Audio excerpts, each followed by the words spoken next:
morning and happy Memorial Day to you.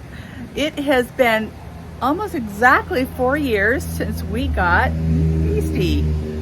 And today we're finishing up, buttoning her up because we are taking off for a year and a half. Yeah, we're going to be going on a mission for our church, the Church of Jesus Christ of Latter-day Saints, to the Kirtland, Ohio area where there's a historic site.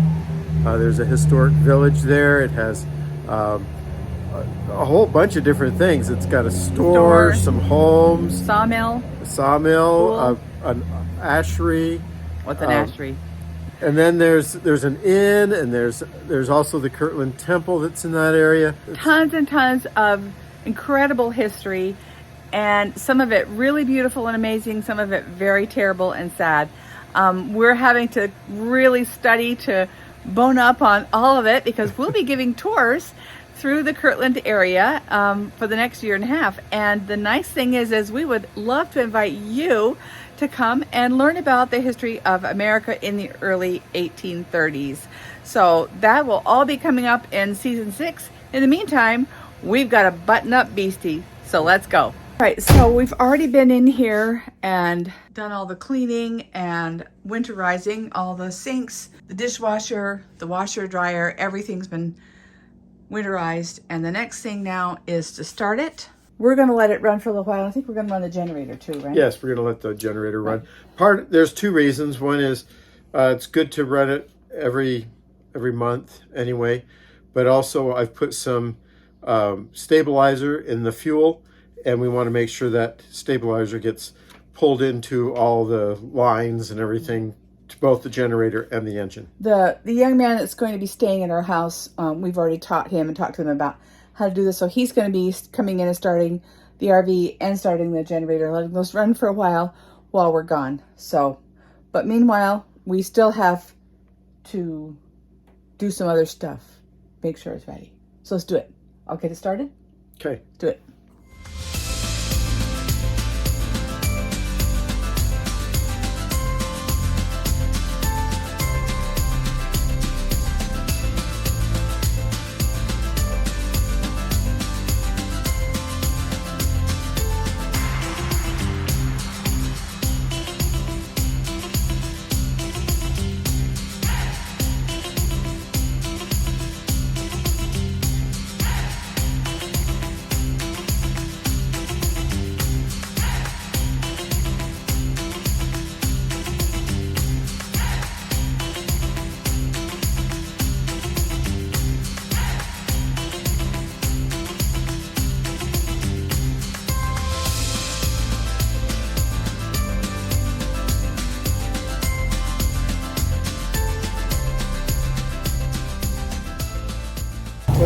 You probably shouldn't be doing it with the exhaust pipe right there. But it's done. So, all right. All four tires are covered. It's winterized, closed up. And we're just going to finish running the generator and the engine for a little bit longer. And then it's see you later, beasties. Lots of people have asked us why we're not taking the RV. Unfortunately, we just can't. Northern Ohio, right by Lake Erie, is not exactly RV friendly in the winter. Few, if any, RV parks stay open all winter, and our Tiffin is not really built for freezing temperatures. So that's why we're buttoning her up and leaving her at home. Of course, the propane is off, and we know that Beastie will wait patiently until we get back. We are taking our Jeep Cherokee. We put new tires on it, got an alignment, and so hopefully we're ready for the winter weather in Ohio that we strive so hard to avoid most of the time.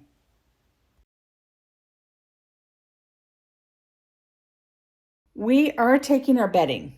We don't have to, but we are. So we have already 2 sets of sheets, and this is the mattress pad, actually, we stole it out of the motorhome.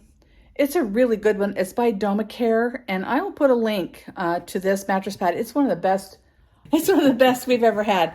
It's really squishy and really nice. So we're going to see if we can put it in one of these bags. One of these bags? Yep. And vacuum it shut. Yep. And see if it will squish down. So let's do it.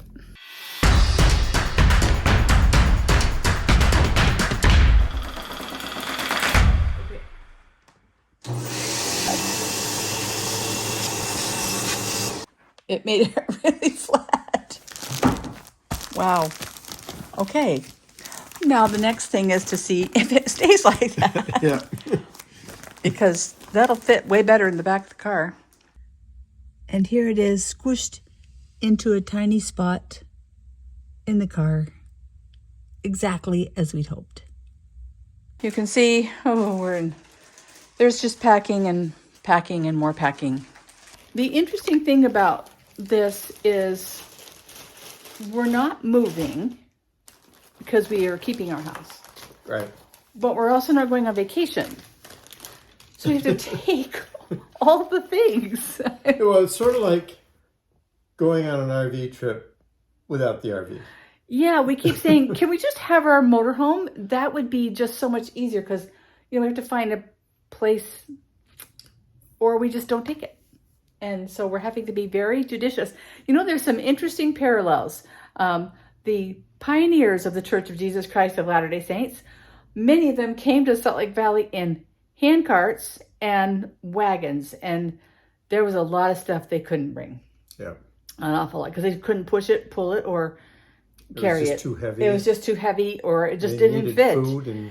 Yeah, so we're filling up our Jeep Cherokee hand cart with all the things. So we'll Instead of taking 3 months, it's going to take 3 days. It's going to take 4. 4 days Yeah, instead of 4 months. Yeah, they're kind of worried about us. Like, well, don't hurt yourselves. Don't don't make yourselves all tired. It's like, we're RV drivers. We already know how to do this. Yeah. So we got this covered. Well, I think that's going to do it for this video. We appreciate you taking a few minutes and watching as we prepare for this really different adventure. Yes. It's going to be a lot of fun. We're kind of nervous, but it's going to be a lot of fun. So we're not exactly sure how many videos a week or even a month that we will be putting out, but we will be doing some for sure, especially before we go in to the Missionary Training Center. And maybe on the way there. Absolutely. On the way there. The way between the Missionary Training Center and Ohio. Exactly. We definitely will do some videos, but we just don't know the regularity of them right now.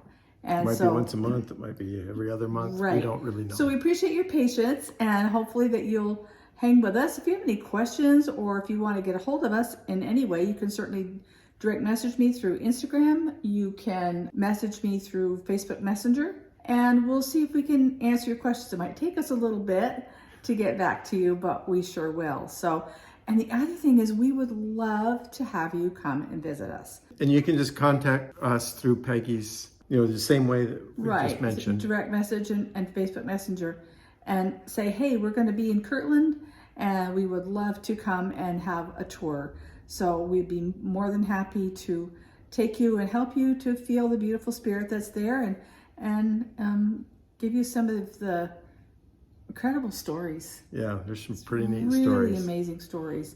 And some cool stuff to see too.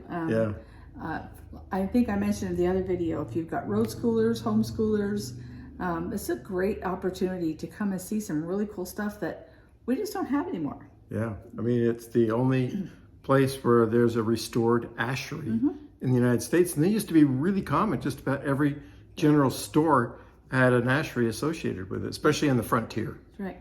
And from what we understand, the sawmill that's there actually does work. They don't run it for safety reasons, but it is a fully operational sawmill. In the way that it was in the 1830s. Right, in the 1830s. So it probably doesn't pass OSHA's requirements anymore either. Probably not. Just like anything else in the 1830s. Yeah. Come and we'll tell you the process of how they made potash in the ashery. That will blow you away. That's just the craziest process. So Historic Kirtland is something that you might find really interesting and cool for your family. So we would love to see you there. So certainly would. In the meantime, if you haven't already, make sure you hit that subscribe button. Ring the bell to get notified and give us a thumbs up if you like the video. You bet. And until next time, restless friends, you take care. Bye.